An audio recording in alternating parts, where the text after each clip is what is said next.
Praise the Lord. खुदा उनका शुक्र हो कि एक बार फिर से उसने हमें ये मौका दिया कि हम उसकी हज़ूरी में आ सकें और खुदा के कलाम से जान सकें कि खुदा उनका कलाम आज हमको क्या बताना चाहता है। मैं आपके सामने पढ़ूँगा मत्ती रसूल की इंजील उसका 2 बाब और उसकी पहली आयत से लेकर 6 आयत तक।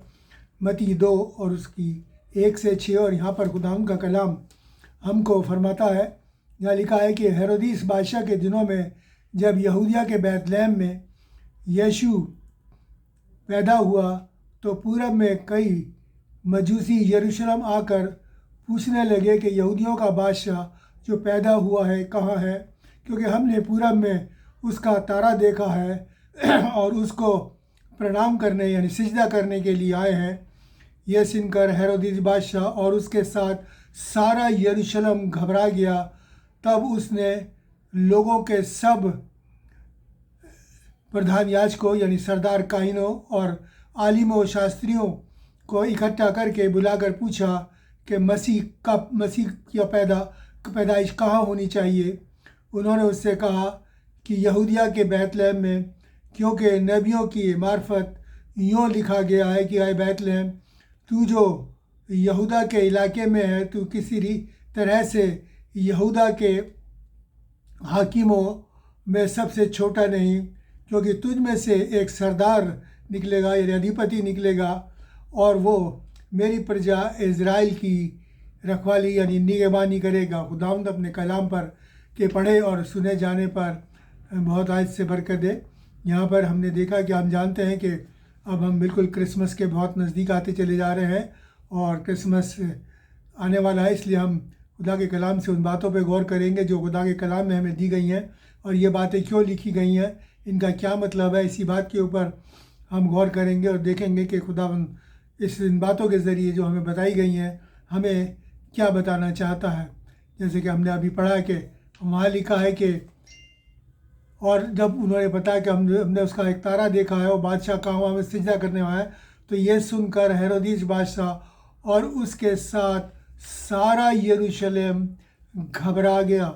ये बड़ी अजब बात है कि जब राजा पैदा हुआ तो ये सारा यरूशलेम घबरा गया, क्योंकि खुश नहीं हुए। वो एक राजा पैदा हुआ है, इससे वो खुश नहीं हुए, बल्कि लिखा है कि सारा यरूशलेम घबरा गया, क्योंकि खुदावंद का कलाम मेरे और आपको बताता है। अगर हम यूहन्ना 1 और उसकी 11वीं आयत पढ़ें तो वहाँ पर लिखा है कि वो अपनों में आया मगर अपनों ने उसे कबूल नहीं किया, यानी वो अपने लोगों में आया और अपनों में उसे कबूल नहीं किया। यरूशलेम क्या आता है? यरूशलेम जो है वो खुदा का शहर यानी नगर कहलाता है।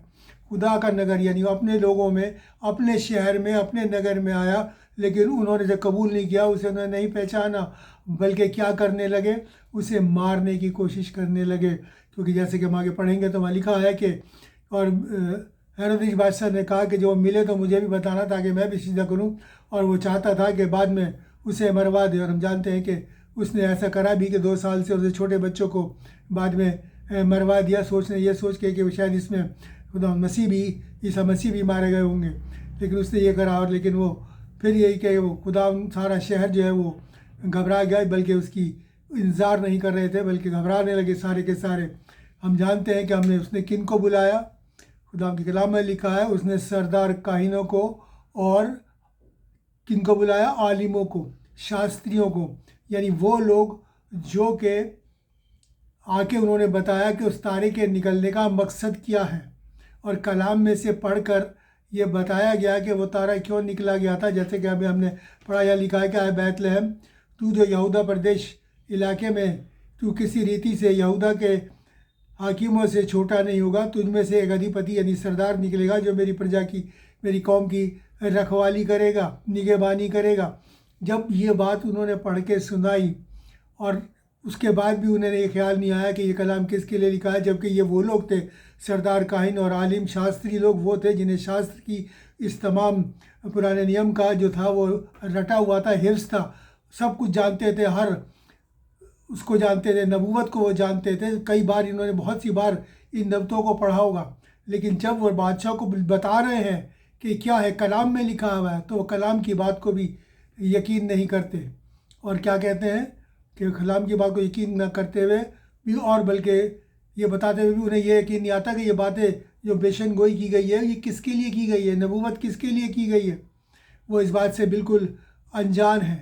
खुदा ने लिखा है कि वो अपनों में आया और अपनों ने उसे नहीं पहचाना। यानी वो अपने लोग हैं और अपने ही लोग अपने ही कलाम में से पढ़ के बता रहे हैं कि क्या लिखा हुआ है, और उसके बाद भी उस लिखी हुई बात को जो कि कौम के सरदार हैं, जो कौम के मुअज़्ज़िज़ लोग हैं, वो भी इस बात को नहीं समझ पा रहे कि हम जानते हैं कितनी बार और बहुत सी बार इन नबूवतों को उन्होंने कलाम में से पढ़ा होगा, बहुत बार इन नबूवतों को पढ़ा होगा। कौन कौन सी बातें देखिए, लिखा है कि अगर हम पढ़ें यशाया 7 और उसकी 14वीं आयत, यशाया 7 और उसकी 14वीं आयत अगर हम यहाँ पढ़ें तो यहाँ पर खुदा का कलाम मेरे और आपको बताता है। यहाँ पर लिखा है यशाया 7 और 14 में लिखा है कि इस तरीके से खुदावंद आप ही तुमको एक निशान देगा, और सुनो, एक कुंवारी हामला होगी और एक पुत्र जनेगी, बेटा पैदा करेगी और उसका नाम इमैनुएल रखेगी। यह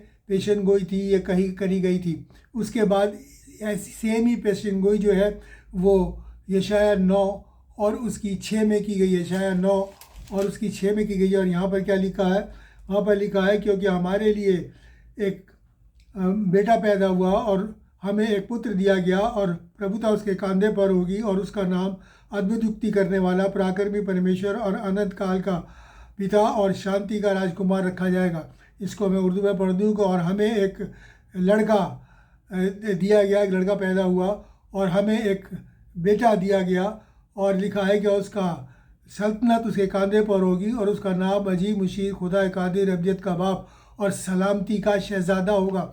ये सारी पेशन गोइयाँ उन्होंने बहुत बार पढ़ी थी, और अभी इस पेशन गोइयों को भी पढ़ने के बाद, बादशाह को बताने के बाद भी उनके दिमाग में ये बात नहीं आई कि ये पेशन गोई किसके लिए है, क्यों है, कि मसीह जिसका वो इंतज़ार कर रहे थे वो आ चुका है, बल्कि वो उसको मरवाने की फिराक में थे, किस तरीके से इसको हम मरवा दें। और हम जानते हैं कि क्या लिखा गया, हम पढ़े तो लिखा है कि उसके लिए सराय में जगह नहीं थी। तो तमाम दुनिया अपने आप में इतनी मशगूल थी कि खुदाउन के लिए उनके दिलों में कोई जगह नहीं थी, उसकी कोई पहचान उनके दिल और दिमाग के अंदर नहीं थी। वो अपनों में आज बिल्कुल अनजान था, अपनों में आया और अपनों ने उसे कबूल नहीं किया, उसे नहीं पहचाना। और ये कैसी अजीब बात है कि कलाम के जानकार, जो जानने वाले, वो भी इस बात को नहीं समझ सके कि ये पेशन गोई किस लिए की गई थी। वो अपने आप में बिल्कुल ऐसे मशगूल थे कि उन्हें कुछ नहीं पता था कि वो क्या कर रहे हैं, क्या नहीं कर रहे हैं। वो कलाम में लिखा है कि उनके पुराना अहदनामा पढ़ते वक्त उनकी अकल पे एक पर्दा पड़ा रहता है, जो अब भी पड़ा हुआ है। तो वो पर्दा उनकी अकल के ऊपर पड़ा हुआ था, जिससे कि वो इस पेशन गोई को नहीं पहचान सके, और वो अपनों में ही पराया था। और आज भी वो अपनों में पराया है, अपनों में अजनबी है, क्योंकि बहुत से लोग हैं हमें जो अब भी मसीह को उस तरीके से नहीं जानते जैसे कि जानना चाहिए था।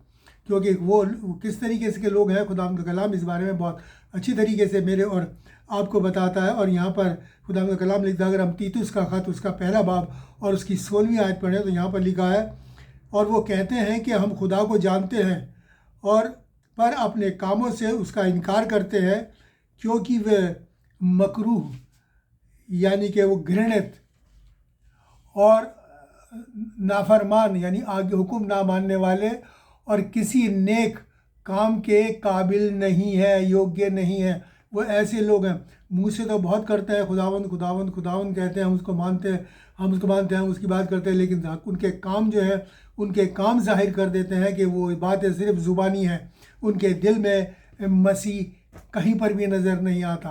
और ये बात यहाँ पर इन जो सरदार काहिनों और इन आलिमों शास्त्रियों के जो ज़िंदगी से जाहिर हो रही है कि वो नहीं जानते। और ऐसे ही आज भी बहुत से लोग मसीह तो कहते हैं, लेबल तो मसीह का है, लेकिन काम उनके मसीह के नहीं हैं।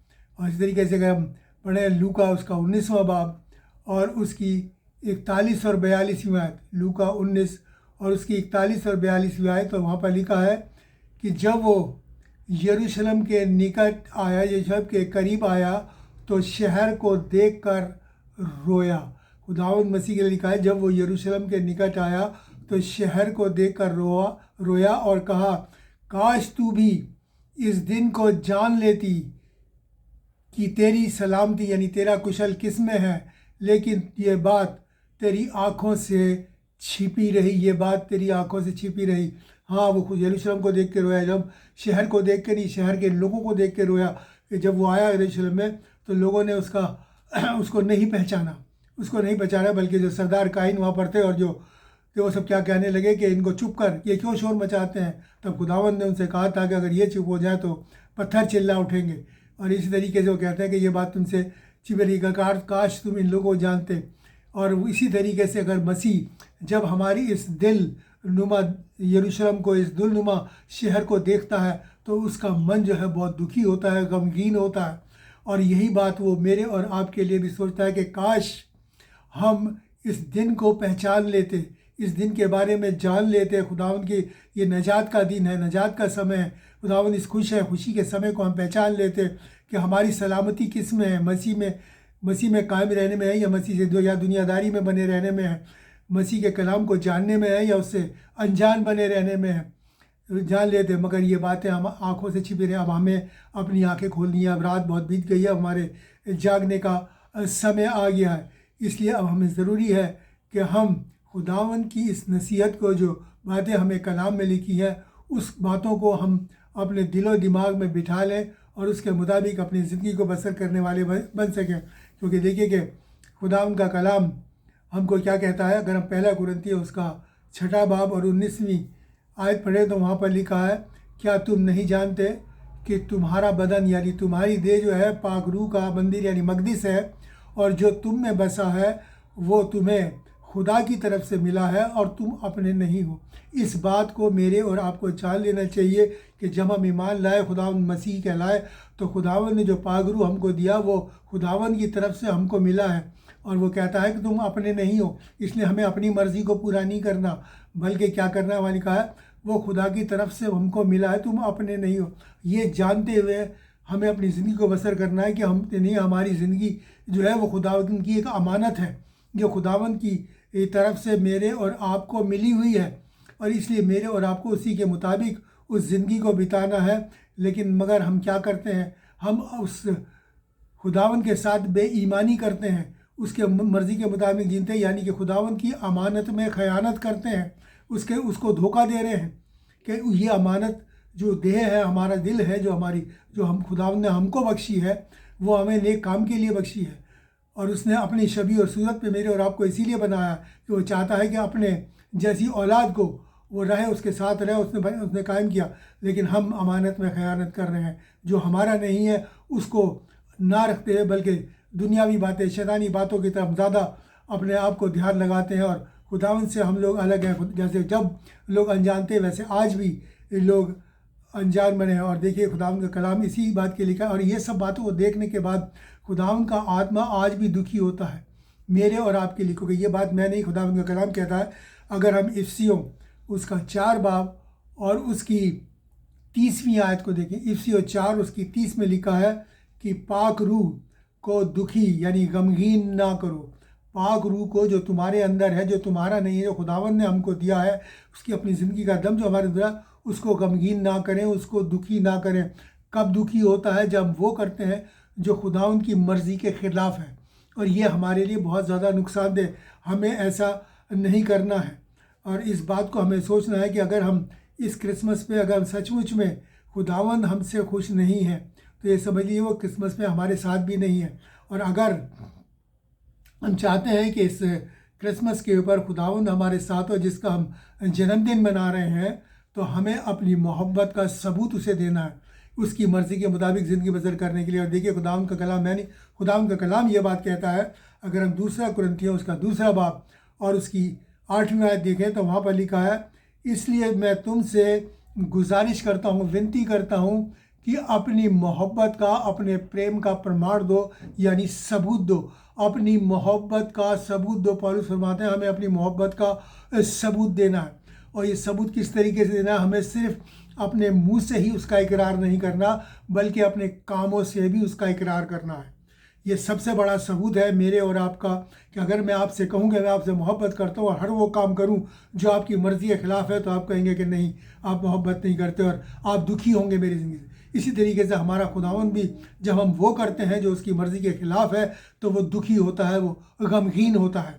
और इसीलिए हम वो करना है खुदावंद। और ये बात भी हमें क्या करना है, खुदावंद ने हमारे लिए हर चीज़ बहुत आसान करके कलाम में दी है, और हमें क्या करना है जिससे उसकी रूह जो है वो खुश हो, गमगीन ना हो। देखिए खुदावंद का कलाम हमें क्या बताता है। अगर हम पढ़े मत्ती रसूल की इंजील उसका 25वां बाब और उसकी 35 और 36, और उसके बाद मैं 40वीं आयत पढ़ूंगा। मत्ती रसूल की इंजील उसका 25वां बाब, उसकी 35, 36 और उसकी 40वीं आयत। और वहाँ पर खुदावंद का कलाम लिखा है। खुदावंद मसीह फरमाते हैं, मैं भूखा था, तुमने मुझे खाना खिलाया, मैं प्यासा था, तुमने मुझे पानी पिलाया, मैं परदेसी था, तुमने मुझे अपने घर में ठहराया, मैं नंगा था, तुमने मुझे अपने कपड़े पहनाए, मैं बीमार था, तुमने मेरी खबर ली, मैं कैद में था और तुम मुझसे मिलने आए। और उसके बाद 40वीं आयत में कहता है कि मैं तुमसे सच कहता हूँ कि तुमने जो मेरे इन छोटे से छोटे भाइयों में से किसी एक के साथ किया वो मेरे साथ किया। यानी कि हम किसी भी दुखी, गमज़दा, गमगीन या ज़रूरतमंद की मदद करते हैं, चाहे वो किसी भी हालत में है, तो खुदावंद कहता है ये तुम उसके साथ नहीं मेरे साथ कहते हो। और खुदावंद, और इसके बाद खुदावंद का कलाम बड़ी अच्छी बात में लिखा है। खुदावंद का कलाम कहता है कि जो इनके साथ कुछ करता है वो मुझे कर्ज देता है, और खुदावंद कभी किसी का कर्जदार नहीं रहता। वो हमें इसका 100 गुना भर देगा, वो इसका 100 गुना भर देगा। वो कहता है इनमें से किसी के साथ भी क्या, वो मेरे साथ किया। तो इसलिए हमें ये काम करना है जिससे खुदावंद का रूह खुश होता है। और देखिए खुदावंद का कलाम क्या कहता है। अगर हम पढ़े यशायाह नबी की किताब उसका 58वां 58 और उसकी 7 से 10, और यहाँ पर खुदावंद का कलाम देखिए हमको क्या बताता है। यहाँ पर बखूबी खुदावंद का कलाम हमको बताता है। खुदावंद कहता है कि अपनी रोटी भूखों के साथ बांट देना, अनाथ यानी जो लवारिस है, मारे मारे फिरते को अपने घर लेके आना, और किसी को नंगा देकर कपड़े पहनाना, और अपने कौम के यानी अपने लोगों से, जो आपके जैसे लोग हैं, अपने लोगों से अपने आप को ना छिपाना। उसने लिखा है तब तेरी रोशनी, तेरा नूर जो है पौ फटने के समान चमकेगा, और तू बहुत जल्द क्या हो जाएगा, शिफा पाएगा, चंगा हो जाएगा। और तेरा धर्म यानी तेरी रास्तबाजी तेरे सब आगे आगे चलेगी, और परमेश्वर खुदावंद खुदा का तेज तेरे पीछे तेरी हिफाजत करता हुआ चलेगा। और तब तू पुकारेगा और खुदावंद उत्तर देगा, तू दुहाई देगा, तू उसे सामने चिल्लाएगा और वो कहेगा कि मैं यहाँ हूँ। यदि अगर तू अंधेर करना और उंगली मटकाना और बुरी बातें बोलना छोड़ दे, और फिरौतनी के साथ, उदारता के साथ भूखे की सहायता करे, और दीन और दुखियों की गमज़दाओं को तसल्ली दे, तब अंधियारे में यानी कि तारीकी में तेरा नूर जो है वो चमकेगा, और तेरा जो बहुत ज़्यादा तारीकी का है, अंधकार है, तारीकी जो है तेरी ज़िंदगी की, वो दोपहर सी उजियाला यानी रोशन हो जाएगी।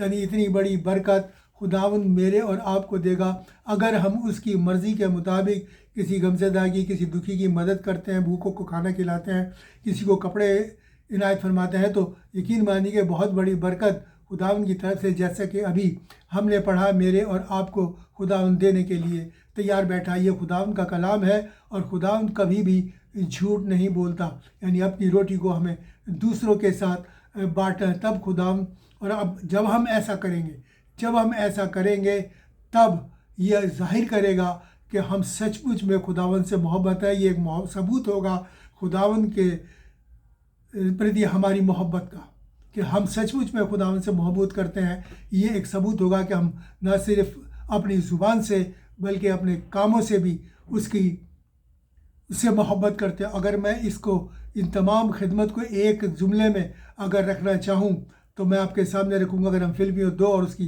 5वीं आयत पढ़ें तो वहाँ पर लिखा है कि जैसा मसीह यीशु का मिजाज था वैसा ही तुम्हारा भी हो। यानी जब हमें अपने अंदर खुदावंद मसीह के मिजाज को लेके आना है, जिस मिजाज के अंदर मैं और आप बनाए गए थे उस इब्तिदा के समय में, जब उसने पैदाइश के टाइम की किताब है उसमें लिखा है कि जब खुदा ने इंसान को बनाया तो उसने अपनी शक्ल और सूरत को बनाया, तो उसने मसीह का मिजाज हमारे अंदर का, जो कि गुनाह के कारण वजह से हम लोगों ने उस मिजाज को खो दिया। तो अब हमें उसी मिजाज को, मसीह के मिजाज को अपने अंदर संजो के रखना, तभी खुदावन का रूह हमसे खुश होगा।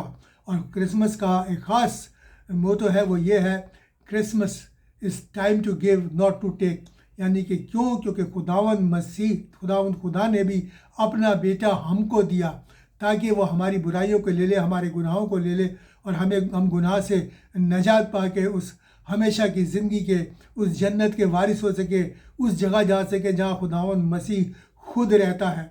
और यकीनन मानिए कि अगर खुदावन ने हमको चाहता है कि हम खुदावन को कबूल करके जैसा इंसान उसने हमें बनाया था वैसे इंसान बन जाए और उस इंसानियत को लोगों को बांटें। और वो इंसानियत यही है कि हम दीन दुखियों की, गरीबों की मदद करें और लोगों को जिस तरीके से जो भी जिस हाल में ज़रूरतमंद है उसकी इस ज़रूरत को हम पूरा करके हम खुदावन की मर्ज़ी को पूरा करें, तब खुदावन का रूह जो है वो हमसे खुश होगा और अपनी नेमतों और बरकतों से हमको माला माल करेगा। और हकीकत में अगर ये जो हम त्यौहार, ये ईद जो बड़े दिन की हम मनाने जा रहे हैं, और सचमुच में हम अपने इस काम को अपनी ज़िंदगी में करेंगे, और इसको सिर्फ इसी दिन नहीं करना बल्कि ज़िंदगी के लिए इसे अपना एक असूल बना लेना है, तब हम उसके सच्चे पैरोकार ठहरेंगे, सच्चे उसके उपासक ठहरेंगे, और तब खुदा उनकी बरकतें हमको मिलेगी। और हमारे लिए जो सचमुच में जो है क्रिसमस जो है वो मैरी क्रिसमस होगा, एक क्रिसमस जो है बड़ा दिन, मुबारक बड़ा दिन होगा मेरी और आपकी ज़िंदगी के लिए, हमारे ख़ानदान की ज़िंदगी के लिए, हमारी कौम की ज़िंदगी के लिए, और तमाम जो इंसानियत के लिए। क्योंकि ये इंसानियत जब हम दुनिया में बांटेंगे तो लोग जो है बुराई को छोड़कर भलाई की तरफ, नेकी की तरफ आएंगे और खुदा उनके सच्चे पैरोकार बन सकेंगे। खुदा इस कलाम के ज़रिए आप सबको बरकत दे। आइए हम दुआ करें। शुक्रगुजार है प्यारे बाप आसमानी तमाम नेमतों बरकतों के लिए। और प्यारा परमेश्वर खुदावन, तेरे इस कलाम के लिए तूने हमें दिया और आज हमें बताया कि हम घबराएं नहीं बल्कि तेरा इस्तिकबाल करें और तेरे कलाम के मुताबिक अपनी ज़िंदगी को बसर करें जैसा तू चाहता है, ताकि जो रूह तूने हमको दिया है वो जो तेरा है पिता परमेश्वर, उसे तेरे लिए हम इस्तेमाल करके तेरे सच्चे पैरोकार बन सके। सबके लिए बरकत मांगते हुए दुआ खुदावंद यीशु मसीह के नाम से आमीन। अब हमारे खुदावंद यीशु मसीह का फजल, खुदा बाप की मोहब्बत और पाक रूह की रिफाकत हम सब के साथ और तमाम मसीह ईमानदारों के साथ अब से लेकर हमेशा तक होती रहे। आमीन। मैं आप सबसे फिर से इल्तिजा करूँगा, रिक्वेस्ट करूँगा कि इस कलाम को ज़्यादा से ज़्यादा शेयर करें और सब्सक्राइब करें ताकि पहले आप तक पहुँचे, और शेयर करने के ज़रिए दुनिया के कोने कोने तक पहुँचे, छोर तक पहुँचे, और बहुत से लोग इसके ज़रिए अपने आप को खुदावन की नज़दीकी में ला सके और वो काम कर सके जो सच में हमारा खुदा, हमारा मसीह, हमारा ईसा मसीह चाहता है कि हम करें, ताकि उस ज़िंदगी के बारे में सके। खुदावन आप सबको बरकत दे।